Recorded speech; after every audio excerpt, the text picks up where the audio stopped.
సంవత్సరాల తరబడి government job కోసం వేచి చూస్తున్నారా? కేవలం 8 నెలల్లో మీ కల నెరవేర్చుకోండి. వెంటనే కింది నంబర్స్‌కి కాల్ చేయండి. ప్రస్తుతం మనతో పాటు లైవ్ కాల్ అందుబాటులో ఉన్నారు జేడి లక్ష్మీనారాయణ గారు, జై భారత్ పార్టీ వ్యవస్థాపక అధ్యక్షులు, అలాగే మాజీ సిబిఐ జేడి కూడా. పైగా ఆయన ఇంతకుముందు యాంటీ టెర్రరిస్ట్ స్క్వాడ్ కి పనిచేస్తున్నారు. ఆయనతో మాట్లాడదాం. ఆపరేషన్ సింధూర్ పై ఆయన ఏం చెప్తారో ఒక్కసారి చూద్దాం. సార్ నమస్తే అండి. నమస్తే నిరుపమ గారు. సార్, మొత్తానికి యుద్ధం మొదలైంది అని అనుకోవచ్చా? ఎందుకంటే ఆపరేషన్ సింధూర్ తోటి ఎక్కడెక్కడైతే పాకిస్తాన్ ఉగ్రవాదులు ఉన్నారో వాళ్ళందరినీ తుడిచిపెట్టేయాలి అని చెప్పేసి భారత ప్రభుత్వం నిర్ణయం తీసుకున్నట్లు కనిపిస్తా ఉంది. రాత్రి 1:05 నుంచి 1:30 వరకు కూడా కాల్పులు జరిగాయి అని చెప్పి మన ఆర్మీ అధికారులే ఇప్పుడు ప్రెస్లో మాట్లాడారు. సో దీన్ని ఎలా చూడాలి సార్? అసలు ఆపరేషన్ సింధూర్ ఎక్కడి వరకు వెళ్ళబోతోందని అనుకుంటున్నారు సార్ మీరు? ఆపరేషన్ సింధూర్ ని ప్లాన్ చేసి విజయవంతంగా ఎగ్జిక్యూట్ చేసిన మన భారతదేశ రక్షణ దళాలకు, వారిని మార్గదర్శనం చేస్తూ వారి వెంట ఉన్న ప్రధానమంత్రి గారు, తర్వాత రక్షణ మంత్రి గారు, హోంమంత్రి గారు, తర్వాత national security adviser Ajit Doval గారు, మిగతా వారందరికీ కూడా మొట్టమొదటిసారిగా మనం అభినందనలు తెలియజేయాలి. ఎందుకంటే ఏప్రిల్ 22వ తర్వాత 2వ రోజున పహల్గావ్లో జరిగిన సంఘటన తర్వాత అనేక చర్చలు మనం రోజు టీవీ మాధ్యమాల్లో చూస్తూనే ఉన్నాం. యుద్ధం రాబోతోంది, ఆ తర్వాత ఇక పాకిస్తాన్ ఉండదు, ఇలా రకరకాల చర్చలు జరిగాయి. కానీ స్పష్టంగా ప్రధానమంత్రి గారు పహల్గావ్లో జరిగిన సంఘటనలో ఎవరైతే భాగస్వాములయ్యారో వారిని, వారి మద్దతుదారుల్ని, వారి కుట్రలో భాగస్వాములయ్యే వారిని భారతదేశం వదలదు, భూభాగంలో ఎక్కడున్నా కూడా వాళ్ళ మీద చర్యలు తీసుకుంటామని వారు చెబితే, మన అమిత్ షా గారు వచ్చేసి మిట్టి మే మిలా దేంగే అన్నారు ఆయన. తర్వాత రక్షణ మంత్రి గారు మూతోడికే జవాబు దేంగే అన్నారు. కాబట్టి ఈ విధంగా భారతదేశం యొక్క నిర్ణయం అన్నది చాలా స్పష్టంగా మనకు వెళ్ళింది. ఎప్పుడు కూడా భారతదేశం ఉగ్రవాదానికి వ్యతిరేకంగా పనిచేస్తుంది. దేశంలో ఉన్న నాగరికులు కానీ వారి మీద కాదు, ఉగ్రవాదం మీద భారతదేశం ఎప్పుడు కూడా ఉక్కుపాదం మోపాలన్న కాంక్షతో ఉంటుంది. కాబట్టి ఈ మధ్య రోజుల్లో అనేక రంగాలు, అంటే మనం జనరల్ గా ముప్పేట దాడి అంటే మీరు చూసుకుంటే దౌత్యపరంగా మనం అనేక చర్యలు తీసుకున్నాం. దౌత్యపరంగా వాళ్ళ వీసాలు రద్దు చేయడం, తర్వాత వాళ్ళ ఎంబసీలో స్ట్రెంగ్త్ తగ్గించడం, ఆ తర్వాత వచ్చేసి ఇండస్ వాటర్ ట్రీటీ ఏదైతే ఉందో దాన్ని అబెన్స్ లో పెట్టడం, తర్వాత మన భూభాగాన్ని, మన గగనతలాన్ని వాళ్ళ విమానాలు రానివ్వకపోవడం, వాళ్ళ షిప్స్ ఏవైతే ఉన్నాయో నౌకలు మన పోర్ట్లకు రానివ్వకపోవడం, ఇలా రకరకాల చర్యలు మనం తీసుకున్నాం. ఆ తరువాత దౌత్యపరంగా ఈ చర్యలు తీసుకుంటూ అంతర్జాతీయ స్థాయిలో పాకిస్తాన్ ని మళ్ళా ఒకసారి ఎక్స్పోజ్ చేశాం. అంటే ఈ పెహల్గావ్ దాడి వెనకాల, ఈ ఉగ్రవాదుల వెనకాల పాకిస్తాన్ ఐఎస్ఐ మరియు పాకిస్తాన్ దేశం కూడా ఉందని అన్ని దేశాలను మనం చెప్పడం వల్ల సుమారుగా 153 దేశాలు భారతదేశానికి మద్దతుగా పలికి. ఆ తర్వాత యునైటెడ్ నేషన్ సెక్యూరిటీ కౌన్సిల్లో నిన్న జరిగిన మీటింగులో పాకిస్తాన్ ని మళ్ళా ఏకాకి చేసి వాళ్ళను తూర్పారబట్టారు నిన్న మీరు చూస్తే. ఆ తర్వాత పాకిస్తాన్ పార్లమెంట్ లోనే వాళ్ళ ఎంపీలే మాట్లాడారు, మన దగ్గర మనం ఎక్కడ యుద్ధం చేస్తాం, మనం మీ ఎంపీలే రాలేదు ఇక్కడికి, మన దగ్గర డబ్బులు ఎక్కడ ఉన్నాయి, ఈ విధంగా మాట్లాడారు. సో ఇదంతా కూడా సైకలాజికల్ వార్ఫేర్ అన్నమాట. ఆ తర్వాత వాణిజ్య పరంగా కూడా అనేక చర్యలు, తర్వాత అంతర్జాతీయ సంస్థల నుంచి వాళ్ళకి నిధులు రాకుండా ప్రయత్నాలు కూడా మనం చేస్తున్నాం. జయశంకర్ గారు ముఖ్యంగా మనం ఇక్కడ మాట్లాడుకోవాలి. తర్వాత నిర్మలా సీతారామన్ గారు కూడా ఏషియన్ డెవలప్మెంట్ బ్యాంకుతో వాళ్ళతో మాట్లాడడం, తర్వాత FATF అనే సంఘటన ఏదైతే ఉంటుందో ఫైనాన్షియల్ టాస్క్ ఫోర్స్ అన్నది, వాటిని కూడా ఫైనాన్షియల్ యాక్షన్ టాస్క్ ఫోర్స్, అంటే ఏ దేశం అయితే ఉగ్రవాదాన్ని ప్రోత్సహిస్తుందో, మనీ లాండరింగ్ ను ప్రోత్సహిస్తుందో అటువంటి దేశాలకు బయటి దేశాల నుంచి, బయటి సంస్థల నుంచి నిధులు రాకుండా వీరు చేస్తుంటారు. దాన్ని గ్రే లిస్ట్ అంటాము, తర్వాత వచ్చేసి రెడ్ లిస్ట్ అంటాం. కాబట్టి పాకిస్తాన్ ఇప్పుడు గ్రే లిస్ట్ లో తీసుకురావాలన్న ప్రతిపాదన జరుగుతుంది. కాబట్టి ఈ విధంగా వాళ్ళని ఆర్థికంగా, ఆ తర్వాత మనం అందరం మిలిటరీ ఏం చేస్తుందంటే, ఈ రోజు ఉదయం మీరు అన్నట్టు ఉదయం 1:05 వారు వెళ్ళి ఈ విధంగా 9 స్థావరాలు, ఇంతకు ముందు బాలాకోట్ అన్న ప్రాంతానికి మాత్రమే పరిమితమై ఉన్నాం. కాబట్టి ఈసారి పాక్ ఆక్యుపైడ్ కాశ్మీరు, దాంతో పాటు పాకిస్తాన్ భూభాగంలో కూడా ఈసారి వెళ్ళాం. సుమారుగా 5 పాక్ ఆక్యుపైడ్ జమ్మూ అండ్ కాశ్మీర్ లో, తర్వాత 4 అంతర్జాతీయ బార్డర్ దాటుకొని కూడా మనం వెళ్ళాం. సుమారుగా 100 కిలోమీటర్లు కూడా లోపలికి వెళ్ళి ఈసారి యాక్షన్ తీసుకోవడం జరిగింది. అందులో అనేక మంది ఉగ్రవాదులు ప్రాణాలు కోల్పోయారని, తర్వాత ఇప్పుడు జరిగిన బ్రీఫింగ్ లో ఆ విజువల్స్ కూడా ఇచ్చారు. ఎందుకంటే పాకిస్తాన్ ప్రతిసారి అంటుంది మాకేం జరగలేదు, ఊరికే భారతదేశం కల్లబుల్లి కబుర్లు చెప్తుంది. దానికోసం విజువల్ ఎవిడెన్స్ కూడా ఈ రోజు అక్కడ ఇవ్వడం జరిగింది. వీటిని కరెక్ట్ గా ఐడెంటిఫై చేయడం, తర్వాత ఇవి ఉగ్రవాద సంస్థలు అన్నవి గుర్తించి వాళ్ళ ఇన్ఫ్రాస్ట్రక్చర్, వాళ్ళ బిల్డింగ్స్ అని తెలుసుకొని స్పష్టంగా చెప్పారు. మన దాంట్లో మేము ఎక్కడా కూడా మిలిటరీ ఇన్స్టలేషన్స్ గాని, ప్రజలకు సంబంధించినవి గాని వాటి మీద మేము దాడులు జరపలేదు. కాబట్టి ఇదంతా మనం చూసుకుంటుంటే ఏం తెలుస్తుందంటే, భారతదేశం ఈ 22వ తారీఖు నుంచి ఈ విధంగా క్యాలిక్యులేషన్స్ చేసి అజిత్ డోవాల్ గారి నేతృత్వంలో, సిడిఎస్ గారి నేతృత్వంలో ఇవన్నీ కూడా ప్లాన్ చేసి ప్రధానమంత్రి గారి ఆమోదంతో ఈ చర్యలు తీసుకోవడం అన్నది భారతదేశం ఎప్పుడు కూడా ఉగ్రవాదానికి వ్యతిరేకిస్తుంది అన్నది సుస్పష్టమైన మెసేజ్ చెప్పాం. ఇది ఫేజ్ 1 మాత్రమే అన్నది కూడా చెప్పాం. అంటే చాలా మంది అనుకోవచ్చు ఇది అయిపోయింది, ఇంకేం ఉండదు. కాబట్టి ఇది ఫేజ్ 1 మాత్రమే. ఆ తరువాత ఇది కొనసాగాలి. యాక్చువల్ గా అంటే కేవలం మిలిటరీ దాడులు మాత్రమే కాదు, మనం ఏ విధంగా అంతర్జాతీయంగా దీని మీద ప్రెషర్ సృష్టించాలో అది మరిచిపోకుండా దీన్ని ముందుకు తీసుకువెళ్ళగలిగితే ఏంటంటే పాకిస్తాన్ లోని ఉగ్రవాదాన్ని మనం బయటికి తీయొచ్చు అన్నది ప్రధానంగా భారతదేశం ముందుకు తీసుకువెళ్లాలన్నది మనం కోరుకోవాలి. సార్ యాక్చువల్లీ ఈ రోజు మాక్ డ్రిల్ పెట్టున్నారు మొత్తం దేశవ్యాప్తంగా పలు ప్రాంతాల్లో, మనకు కూడా హైదరాబాద్ లో ఒక 4 ప్లేసెస్ లో పెట్టున్నారు. దాన్ని కూడా ఆపేసినటువంటి పరిస్థితి. అంటే ఆపరేషన్ సింధూర్ ని కంటిన్యూ చేస్తారు అనే ఒక మెసేజ్ ని ఇస్తున్నట్ట సార్, లేకపోతే దీన్ని ఇంకా తీవ్రతరం చేయబోతున్నారనా? అసలు ఏ రకమైన మెసేజ్ ఇచ్చారు సార్? పెట్టినటువంటి మాక్ డ్రిల్ ఎందుకు ఆపాల్సిన పరిస్థితి వచ్చింది? ముఖ్యంగా ఏంటంటే మాక్ డ్రిల్ అన్నది 1971వ సంవత్సరం నుంచి తర్వాత మళ్ళా మొదటిసారిగా మనం అమలు చేస్తాం. అందువల్ల ఏంటంటే చాలా ప్రిపరేషన్స్ అవ్వాలి. యాక్చువల్ గా మనం ఏంటంటే ఆల్రెడీ ఒక యాక్షన్ తీసుకున్నాం, ఆపరేషన్ సింధూర్. కాబట్టి పాకిస్తాన్ ఏ విధంగా ప్రతిస్పందిస్తుంది అన్నది కూడా మనం చూడాల్సిన అంశం.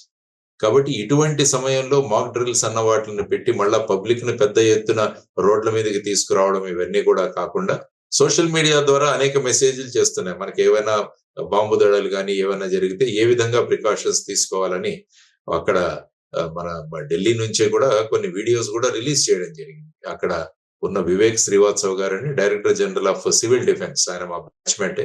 సో తను వీడియోస్ కూడా పెట్టడం జరిగింది ఏ విధంగా చర్యలు తీసుకోవాలి.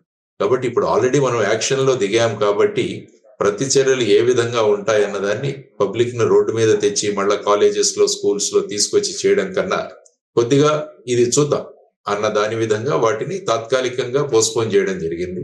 ఆ తర్వాత ముఖ్యంగా ఇప్పుడు పాకిస్తాన్ ఆపరేషన్ సింధూర్ కి వాళ్ళు ఎల్ఓసిలో, లైన్ ఆఫ్ కంట్రోల్ లో వాళ్ళు ఆర్టిలరీ ఫైరింగ్స్ చేస్తున్నారని మనం వింటున్నాం. కొంతమంది మన పౌరులు మరణించడము, తర్వాత వచ్చేసి గాయపడడం కూడా జరిగిందని చూస్తున్నారు.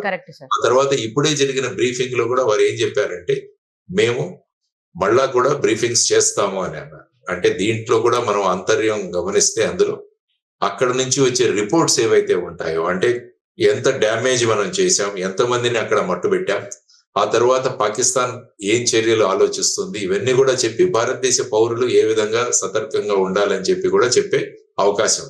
కాబట్టి పాకిస్తాన్ ఈ చర్యలతో ఆల్మోస్ట్ డిమోరలైజ్ అయిపోయింది. వాళ్ళేదో మాట్లాడుతున్నారు, ఎందుకంటే మాట్లాడాలి, మేకపోతే గాంభీర్యాన్ని ప్రదర్శించాల్సిన అవసరం ఉంది వాళ్ళ మీద. కాబట్టి మేము కూడా సరి అయిన టైంలో, కరెక్ట్ టైంలో మేము కూడా చర్యలు తీసుకుంటామని వాళ్ళు చెబుతున్నారు. కానీ ఇప్పుడు మొత్తం అంతర్జాతీయంగా ఈ రోజు చూస్తే యునైటెడ్ స్టేట్స్ భారతదేశాన్ని సమర్థించింది, ఇజ్రాయెల్ భారతదేశాన్ని సమర్థించింది, మిగతా అన్ని దేశాలు కూడా భారతదేశానికి సెల్ఫ్ డిఫెన్స్ ఉంది. కానీ దీన్ని ఇంకా ఎస్కలేట్ చేయనివ్వకండి అని ఒక రిక్వెస్ట్ కూడా ప్రపంచ దేశాలు మనల్ని చేస్తుంది. సో ఈ విధమైన పరిస్థితులలో ఇప్పుడంతా కూడా పాకిస్తాన్ ఏ విధంగా రిప్లై ఇస్తుందన్న దాని మీద భారతదేశం యొక్క చర్యలు ఉండబోతున్నాయి. తర్వాత ఇంకా స్పెసిఫిక్ ఇన్ఫర్మేషన్లు ఏవైనా చేయాల్సిన ఉంటే వాటి మీద కూడా ఈ ఆపరేషన్ సింధూర్ అన్నది ఫేజ్ 2 కూడా అవ్వచ్చు. ఇది వెంటనే ప్రొలాంగ్డ్ గా జరగాలి. అంటే ముఖ్యంగా మిలిటరీ పరంగా కాకపోవచ్చు కానీ దౌత్య పరంగాను, వాణిజ్య పరంగాను ఆ ప్రెషర్ అన్నది మనం కొనసాగిస్తూ పాకిస్తాన్ వాళ్లే స్వయంగా వాళ్ళ దగ్గర ఉన్న టెర్రరిస్ట్ బేసుల్ని వాళ్లే కూలగొట్టే విధంగా మనం భారతదేశాన్ని వాళ్ళ కాళ్ళ దగ్గరికి తీసుకురావాలి అన్నది భారతదేశం ఆలోచించే విధానం అని నేను అనుకుంటాను. ఆ విధమైన పరిస్థితి కూడా వస్తుంది త్వరలో, నది మన అంచనా. సార్ కొంతమంది అనవసరంగా భయపెట్టిస్తున్నారో లేకపోతే మరి ఏం చెప్పదలుచుకున్నారో తెలియదు కానీ ఒక 2-3 వారాల పాటు చాలా ప్రాబ్లం అయిపోతుంది, ప్రత్యక్ష యుద్ధం వచ్చేస్తుంది, మిలిటరీ మొత్తం దిగిపోయి ఏదేదో జరిగిపోతుంది, ఇక్కడ బాంబులు పడిపోతాయి, హైదరాబాద్ లో కూడా బాంబులు పడిపోతాయి, ఏకంగా హుస్సేన్ సాగర్ లో కూడా బాంబులు పడిపోతాయి అని రకరకాలైనటువంటి కామెంట్లు చేస్తూ 2-3 వారాలకు సరిపడా నిత్యావసరాలన్నీ దగ్గర పెట్టుకోండి, ప్రజలు బయటికి రావడానికి కూడా ఇబ్బంది పడతారు, ఇట్లాంటి కామెంట్స్ చేస్తా ఉన్నారు. అది ఎంతవరకు నిజం సార్? ఎప్పుడు కూడా ప్రభుత్వం నుంచి వచ్చే సూచనలు ఏవైతే ఉంటాయో వాటిని మనం ఫాలో అవ్వాలి. హ్మ్. ఎందుకంటే ఈ సోషల్ మీడియాలో ప్రతి ఒక్కరు వాళ్ళు విపరీతమైన జ్ఞానంతో చెప్తుంటారు. ఈవెన్ కోవిడ్ కాలంలో కూడా ఇలాగే ఉండేది. కరెక్ట్ ఈవెన్ కోవిడ్ సమయంలో నా వాయిస్ పెట్టి కూడా ఒక ఆడియో వచ్చింది. చేశారు. అవును. అంటే ఆ విధంగా కొంతమంది ఉంటారు ఈ విధంగా వాళ్ళ ప్రభావాన్ని చూపించడానికని.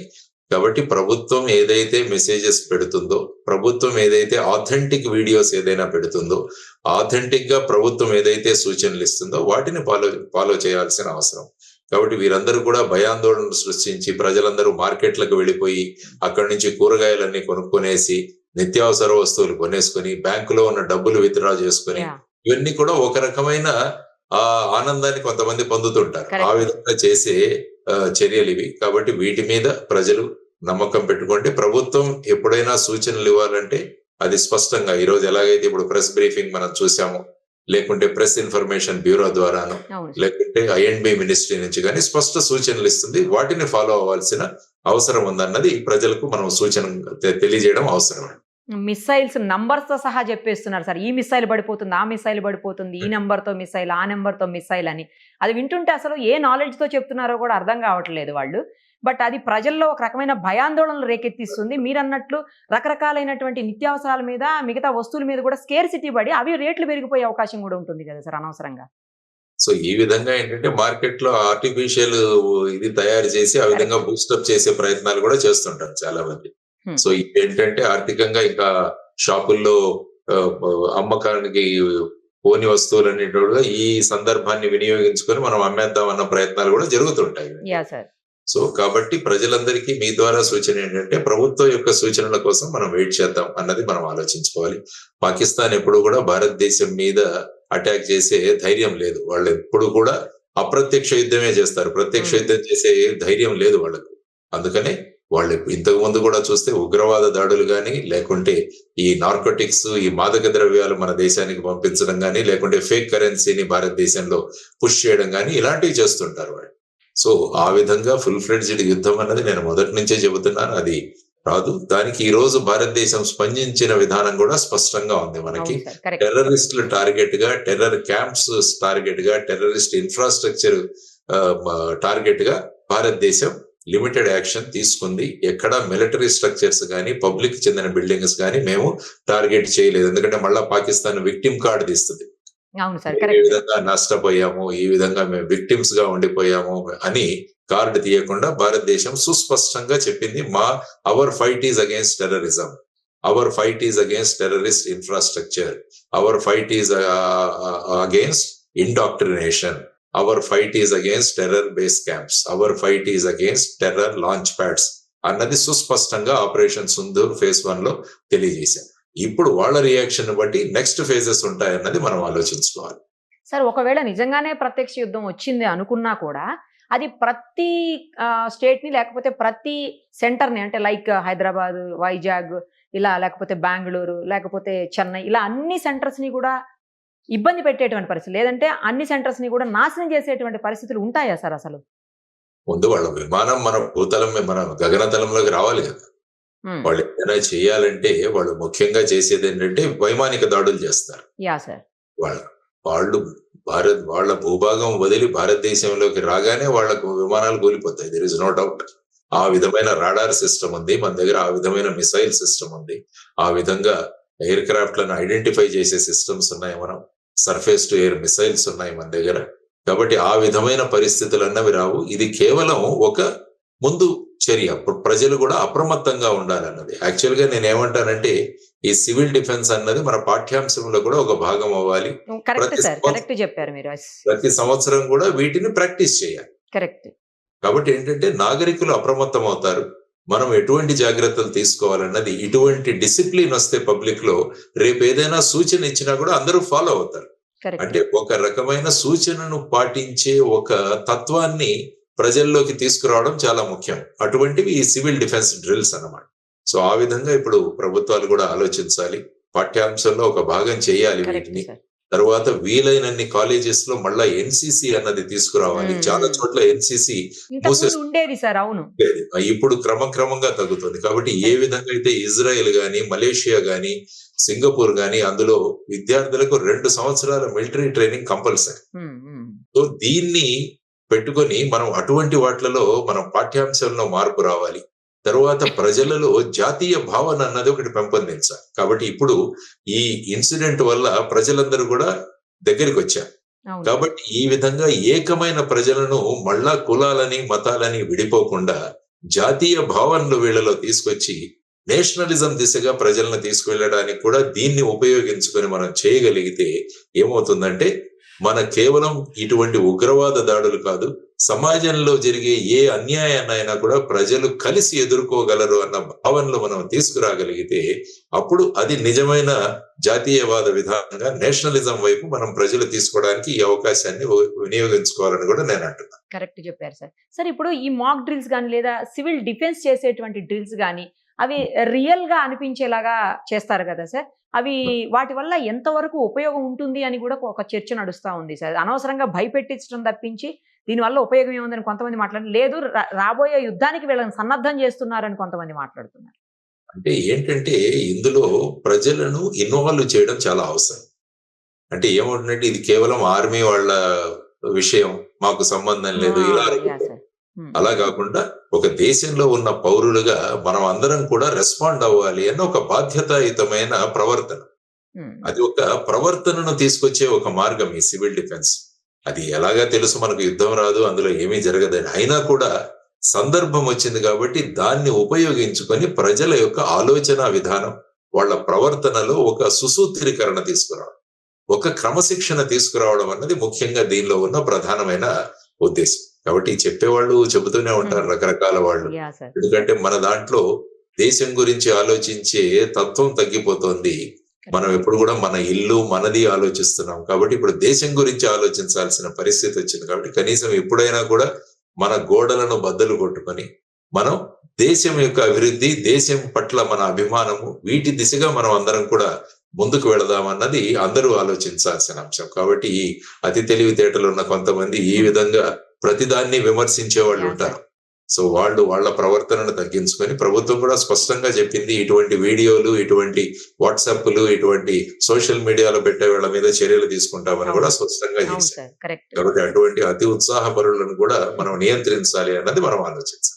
సార్ ఇప్పుడు ఈ ఆపరేషన్ సింధూర్ తోటి పిఓకే ఏదైతే ఉందో పాక్ ఆక్యుపైడ్ కాశ్మీర్ ని మనం ఇంకా కంప్లీట్ గా మన అధీనంలోకి తెచ్చుకుని, అంటే ఇది కంటిన్యూ చేస్తే మన అధీనంలోకి తెచ్చుకునే అవకాశం అనుకోవచ్చా సార్? అంటే ఏంటంటే అది తెచ్చుకోవచ్చు, కానీ మళ్ళా ఏంటంటే పాకిస్తాన్ ఒక విక్టిమ్ కార్డు ప్రయోగిస్తుంది. ఓకే. మనం యాక్చువల్ గా 1947-48లో జరిగిన ఆ యుద్ధం అప్పుడు మనమే ఈ విషయాన్ని యునైటెడ్ నేషన్స్ దగ్గరికి తీసుకెళ్ళాం. ఓకే. మనమే ఈ భూభాగాన్ని మన ఆర్మీ వాళ్ళు ఇప్పుడు ప్రస్తుతం ఉన్న పాక్ ఆక్యుపైడ్ కాశ్మీర్ వరకు ఈవెన్ శ్రీనగర్ నుంచి వెనక్కి తోశారు వాళ్ళందరూ.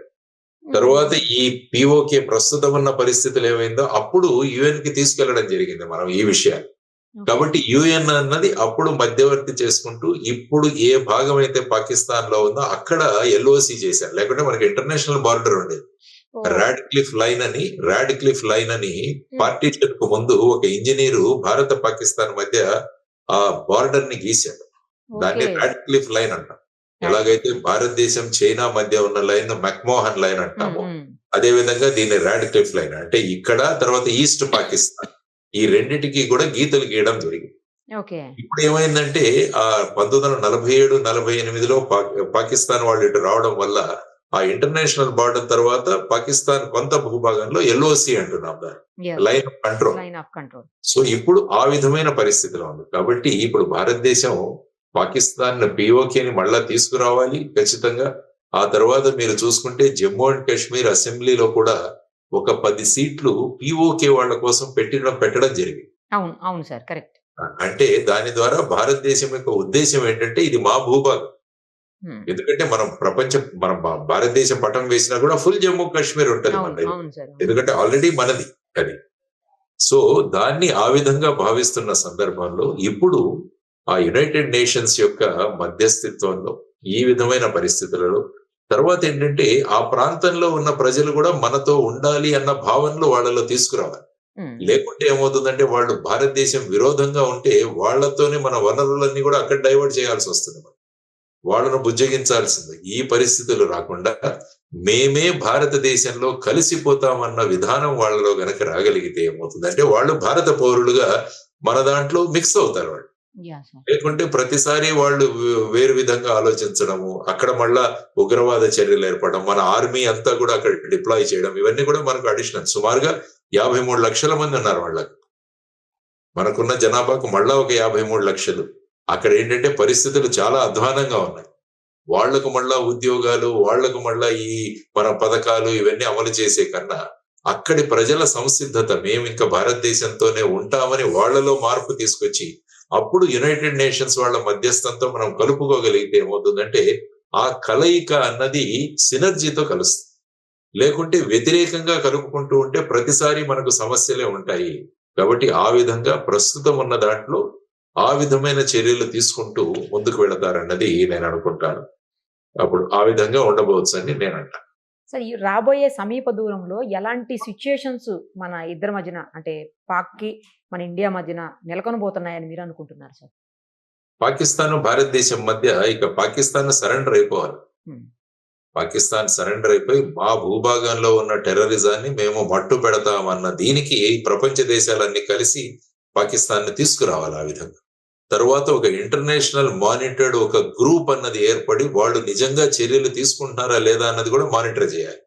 లేకుంటే వాళ్ళు ఏం చెప్తారు, మేము అందరినీ మట్టు పెట్టామంటారు. ఉమ్, కుదరదు. ఎలాగైతే మనం ప్రపంచ దేశాల్లో ఉన్న ఒక ఫోర్స్ ని గనక మనం అక్కడికి తీసుకురాగలిగితే వాళ్ళ సూపర్విజన్ లో ఈ టెర్రర్ క్యాంపులు గాని వీటన్నిటి మీద చర్యలు జరిగి ఎప్పుడైతే ఆ ఇంటర్నేషనల్ బాడీ సర్టిఫికేట్ ఇస్తుందో ఇక పాకిస్తాన్ లో ఈ విధమైన టెర్రరిజం లేదు, క్యాంప్స్ లేవని, అప్పుడు అది మనం నమ్మాలి. లేకంటే ఏంటంటే అక్కడ రక్త బీజుడు లాగా దాని నుంచి పుడుతూనే ఉంటారు.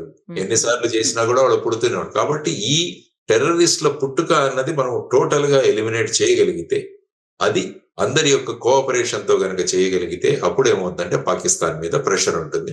ఆ దిశగా భారతదేశం దీన్ని ముందుకు కొనసాగించాలి అన్నది మనం అంతా కూడా కోరుకుంటాం. సార్, లేటెస్ట్ గా అమెరికా అధ్యక్షుడు ట్రంప్ చేసినటువంటి కొన్ని వ్యాఖ్యలు కూడా దుమారం లేపుతున్నాయి సార్. 2 దేశాలు సంయమనం పాటించాలి, యుద్ధానికి పోవద్దు అని చెబుతూ 2 స్ట్రాంగ్ కంట్రీస్ రోడ్డు మీదకి వచ్చి కొట్టుకోవటం కరెక్ట్ కాదు అనమాట. ఎవరు స్ట్రాంగ్ కంట్రీ ఇక్కడ?